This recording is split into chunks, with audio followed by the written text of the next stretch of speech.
Good afternoon, folks. You are listening to Conversation Oasis here at Radio Robin Hood. This program is a weekly discussion program coming to you here from the Turku city center, Kasviskeidas restaurant.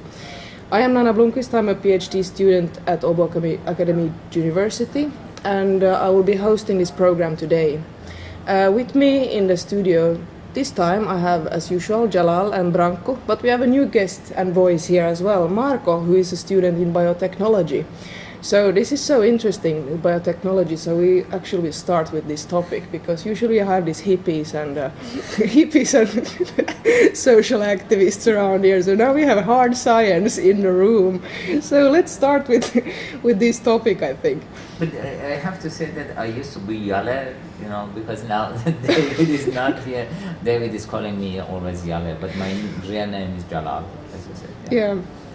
So let's move on from Jallu's name that's interesting.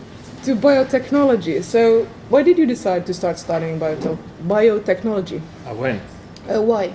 Why? And when, of course. It was back in high school, I think. I got my second year.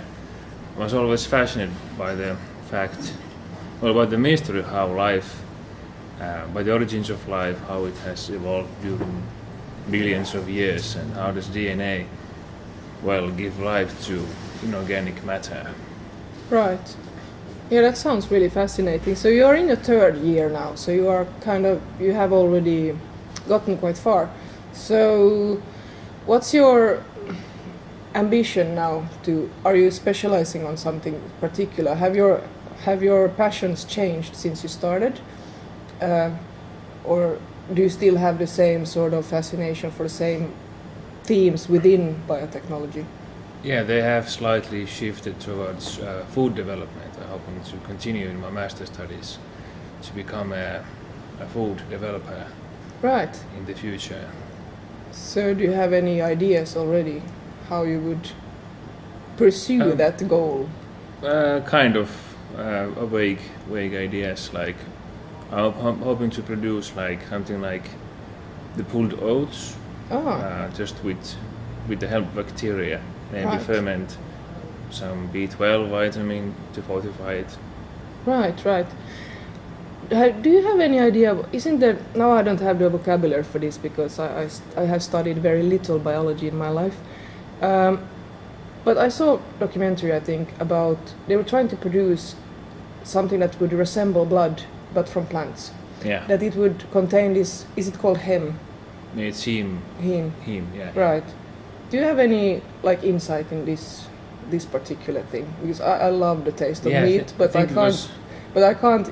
For ethical reasons, I don't want to eat meat, but I love the taste of it, unfortunately. So, do you have any? Yeah, I think the company name was Beyond Meats. Right. Or perhaps some sort of super meat, or I think anyway, the American company it extracts the heme from soy beans. From soybeans, right. Yeah, then it gives the red color to the plant burger. Right, and the kind of taste of blood. Yeah. Do you know how to do this? do you have the skills? Well, actually, I might. I don't have the answer yet, but my thesis actually revolves around these techniques and methods of how to produce these kinds of plant burgers. Right. So. Nice. We look forward to this development then. When are you going to finish? I'm hoping to finish my thesis this year. Wow, cool. So soon we might have. So maybe by then, I'll have the answer. Nice. Branko, do you have something to add or questions regarding? You look curious. Yes, it sounds very Star Trek-y if you know the show, where it's basically it's a sci-fi show in the future, so they can synthesize food out of basically thin air from. So the whole ethical issue of eating meat, for example, disappears because it's synthesized out of pure atoms. So.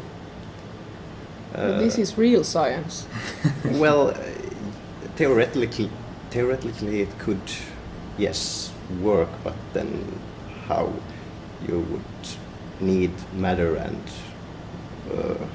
I'm not an expert in this field, but you would need to have some sort of device to be very efficient in manipulating matter, and it would need a lot of energy, and It would require more then energy. how would you create a device that is able to manipulate matter in such an efficient way?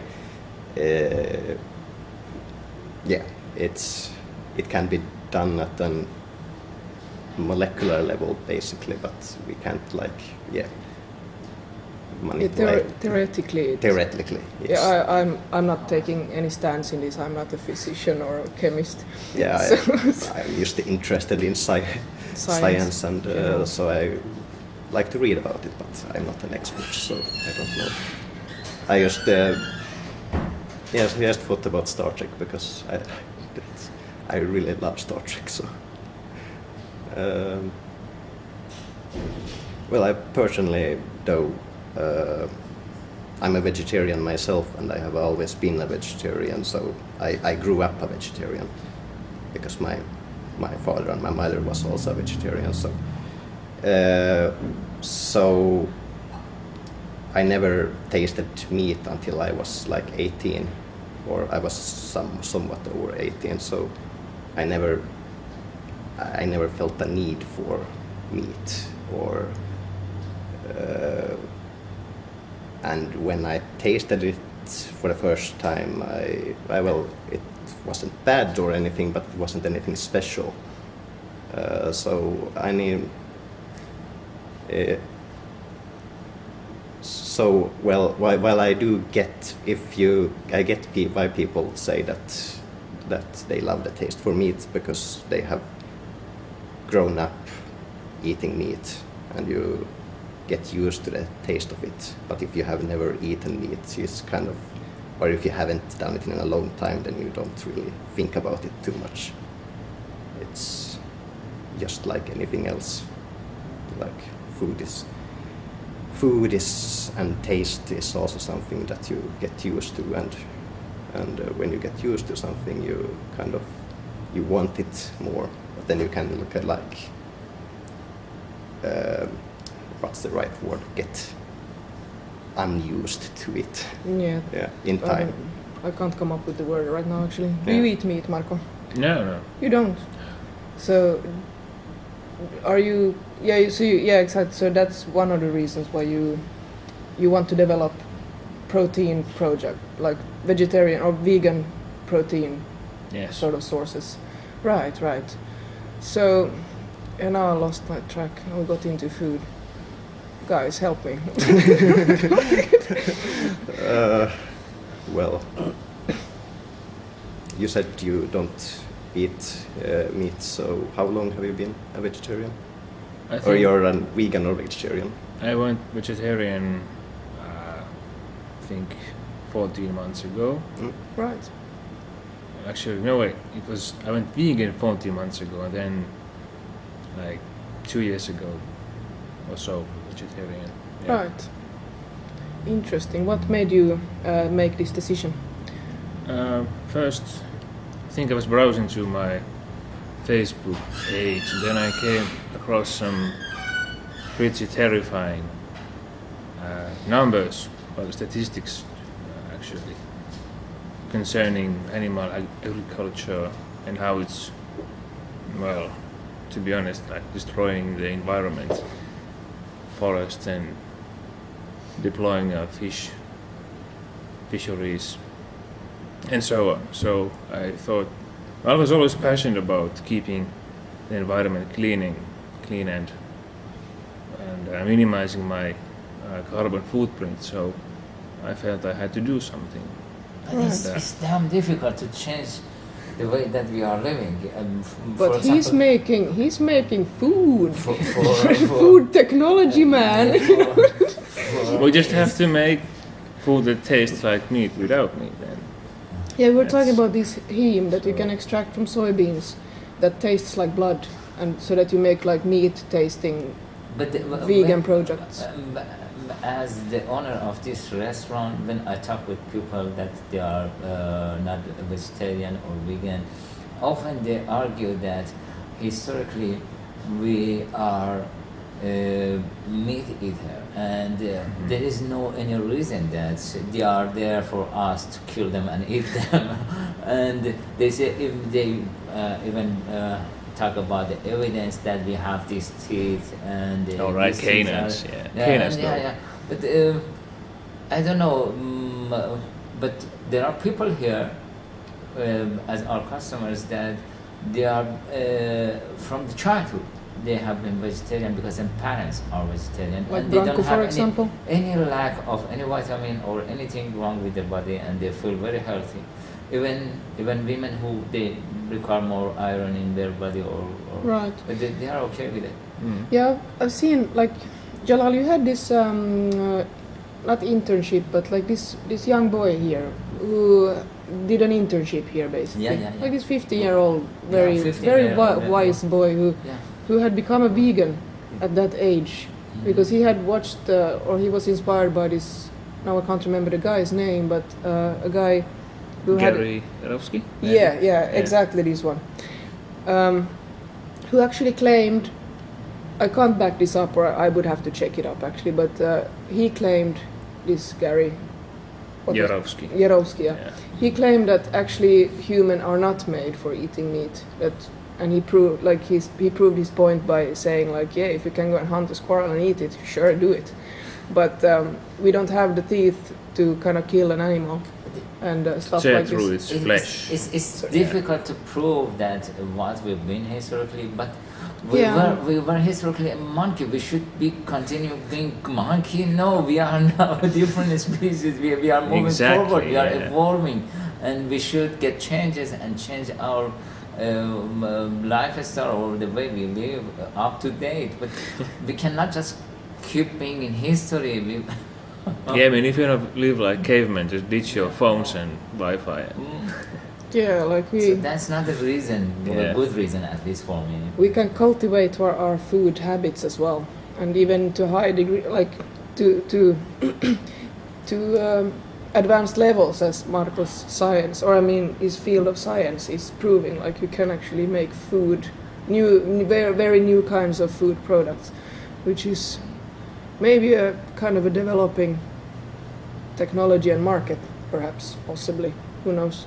I can't make very big conclusions. But What is definite is the global warming, and the science is proving that more domestic animals, more global warming, because they produce a lot of methane gas, and it's very essential to global warming. So we cannot just, and this is still with this population of who are having that much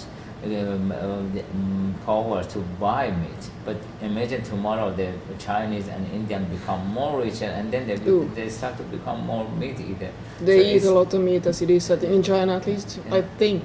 But At not, least. they don't all have enough money to Yeah, buy. true. So imagine that if they become richer, so they probably double time of what United States consuming meat now. Yeah, it's quite of a horrific industry as well. Like you can just go and look at footages from animal rights web pages, or just some documentaries about the slaughterhouse industry or something. It's really disgusting. I mean, in the sense that if we are crying about the what's it called in English now? The Nazi Germany, not the extinction camps, concentration camps. Yeah, if we're talking about the concentration camps, like basically we are doing this to animals right now, like every day. It's like a massive scale, brutal industry of a massive scale, and we think it's normal. Yeah. Like Yeah, that's what Gary said, animal holocaust. yeah, exactly. I mean, I agree with him on that, actually. So, folks, you are listening to Radio Robin Hood. This is Conversation Oasis, a weekly discussion program coming to you from the city center of Turku, here from Kasviskeidas. With me in the studio I have Jalal, or Jale, as David usually calls him, and Branko and Marco, who is a biotechnician, what would you I'm call? not even sure what's the term in Okay. English. A student in biotechnology, and soon finishing his thesis and maybe getting new sort of plant-based protein products out there. Who knows? We have been talking about meat eating and replacement, like vegan or plant-based replacements for meat and stuff like this. And a new kind of hamburger for McDonald's. For McDonald's? Why for McDonald's? Maybe. I don't know. I think they are the one who are investing in this mostly. Would they be investing in that? Yeah, of course. I It think so. would. If they want to continue in the future, I think they will. Yeah, probably. Who knows? Yeah. So, guys, you wanted to talk about political forums. So why? Why? Well, this was Jalal's idea in the beginning, but I thought it was a great idea to at least try to get different political groups in Finland or activist groups together and talk about the problems in politics or problems in society in general with the purpose of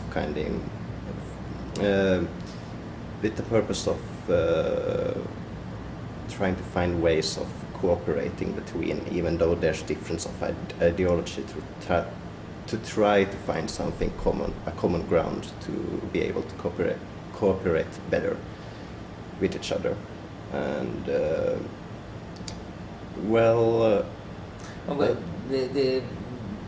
the worst part of politics we have now is that when they have some election and or some survey about the political parties, and some party has more vote or some party has less vote, they are talking that about winners and losers, and we think that it shouldn't be like that. There shouldn't be any winner or loser. It's all about the country and citizens. How should we work together to make the best for the citizens? So if there is more vote for a party, it's not about that those people who are winning. It's about ideas.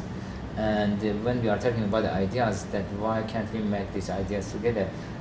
I don't mean that there shouldn't be any political party. There should be different kind of political party, but there should be more cooperation between them, and there shouldn't be loser or winner, because in the end it's about the country and citizen. So for me it's very senseless, and some party claim that they won the election and the other party has lost the election. Yeah, sounds reasonable. I mean, it sounds like a good idea. I think the main point is to try to do something about political ignorance in society, which is something that affects all the political parties negatively. And everyone wants, every political party wants citizens to recognize the importance of politics, or at least I would think so. They want the people to be active. Of course, there's a certain bias that they want their people to be active in a certain way, but every party still wants people to be active, and then hopefully we could discuss how to change the way people talk about politics, how to change to something more positive, that it's something for everyone, that it doesn't have to be something hard or unrecognizable, because the way it is now, then people think that politics is something for experts or politicians, which is not the case. It's supposed to be something for everyone, and to everyone to be active in. And that's not to say that everyone has to be a politician. That's just to say that everyone has to be active in one way or another, and not just in the way of voting, but you have to at least try to inform yourself in one level or another in problems in society. And the purpose of this kind of discussion is how can we together inform people in a better way than we do now. So. But the other thing is that I believe that now mostly in politics it's like the policy is dictated from up to down, so from the seniors, which are in minority, to the majority of the juniors. So in that case, it seems that it's not about public opinion, it's about their opinion, how they want to run the country. But when people go there to vote, it's not about that guy and just who he is or what he is. They want to have a good life, they want to have a better life and a healthy, more transparent. But the seniors out there, it's like different people in a different side of the debate going on. That once you become left, whatever you are fighting for is just your group of people.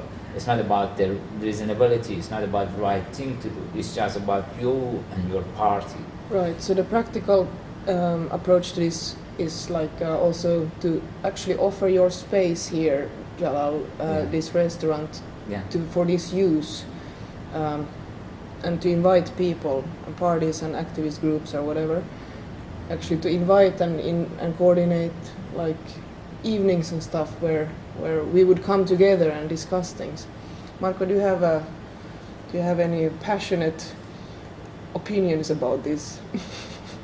About politics? Politics or this idea about bringing people together to discuss how to maybe change the political system even maybe? Yeah, there should definitely be more discussion about problems in politics. Yeah. Are you part of a party yourself? No.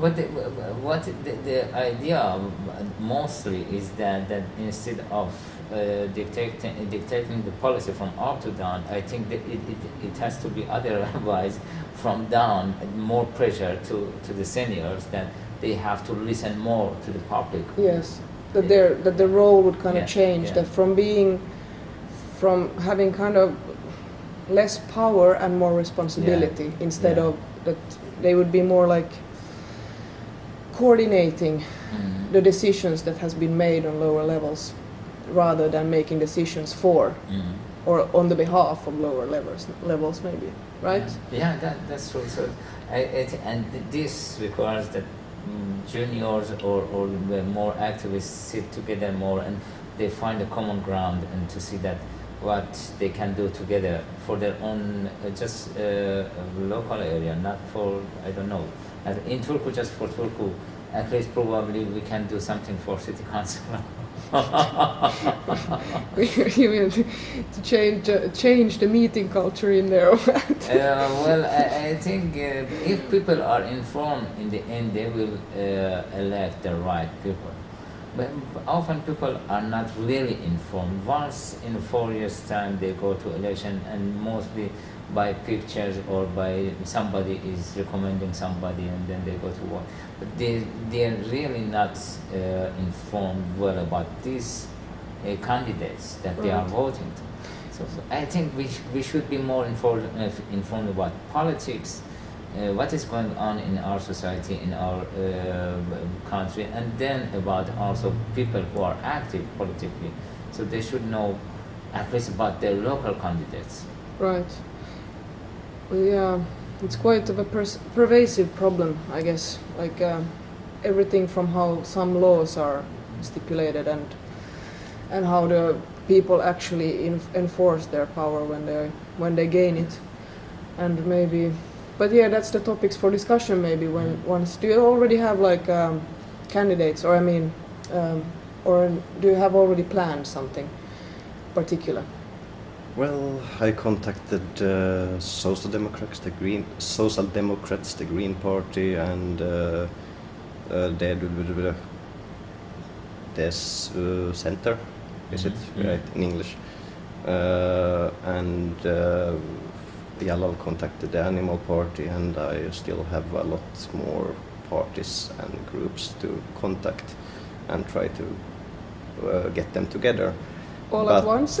No, not really. I don't expect everybody to say yes, but I will at least try.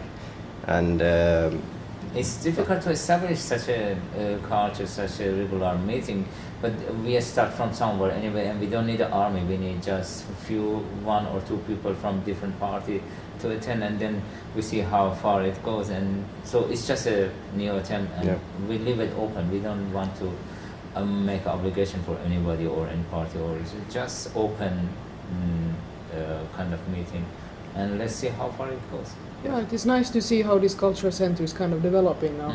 Like we have this radio program, and now we have a different kind of DJ nights and stuff, and the discussion and seminars and stuff coming up, which is really nice. And book reading circles and stuff like this. It's nice to see how this is developing. Actually, it's a non-profit kind of cultural center. Yeah. I'm a bit tired today, so I'm a bit out there, spaced out, so I'm like, guys, talk. Well, actually... I'm a little bit tired. About... The phone ringing. About something completely different. There was this... I was at the Philosopher's Cafe, it was last Sunday, I think. But anyway, there was this professor... Just to clarify, the Philosopher's Cafe is a Swedish language occasion, not every Sunday, but some Sundays at 5 o'clock at the Koulu restaurant, where Folkets Bildningsförbund is organizing different topics for discussion and inviting guests to have a speech and then discuss political and philosophical topics mostly. Yeah, continue, Branko. Yeah, there was this professor of, I don't know what is in English, statsvetenskap. Political science. Political science. Should be. That had quite, the topic of discussion was the problems with politics or the issue of democracy. Issues in democracy, and he had quite a radical change in mind that we should instead of the voting system that we have now, that politicians should be like a lottery, randomly elected, for and the mandate period would be. There was a lot of different. He had a lot of different opinions at what the mandate period should be. Should it be longer or should it be shorter? But his idea was that politicians should be elected through lottery, and and the idea was that people would be more engaged in politics because there is a certain fear that you might yourself be elected to a position of responsibility, and so you have to be prepared. Yeah, so you have to be prepared, and then and if you can't choose if you're in the lottery or not. So it's and pressure. And if there's this general kind of fear in society that you might get elected to this position, so there would be more information about politics, for example, in school from an early I don't know, lågstadie, like elementary school. That you would learn from an early age about politics, because it's